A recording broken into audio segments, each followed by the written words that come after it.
সুপ্রিয় বন্ধুরা, আশা করি আপনারা সবাই ভালো আছেন। আমি ভালো আছি। আপনারা যারা চাকরির জন্য ছোটাছুটি করছেন, চাকরির জন্য পড়তেছেন, তাদের জন্য আমার একটা শর্ট টেকনিক ক্লাস। এই ক্লাসটি আপনারা যদি করতে পারেন তা অবশ্যই আপনারা কমন পাবেন। আর আমিও দেখছি যে চাকরির জন্য এইরকম অঙ্কগুলা এসে থাকে। তো আমরা শর্টকাটে মিনিটের মধ্যেই মুহূর্তের মধ্যে কিভাবে করতে পারি। শর্টকাট যদি এভাবে যদি পার্সেন্ট দেওয়া থাকে 5 এর 501 কত, তাহলে আমরা শর্ট টেকনিকে করতে পারবো। 5-এর সাথে এই সামনেটাকে কি করব, গুণ করব।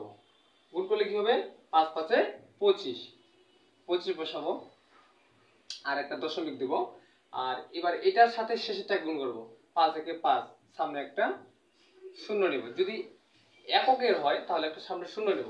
আমাদের শর্টকাট হয়ে গেছে।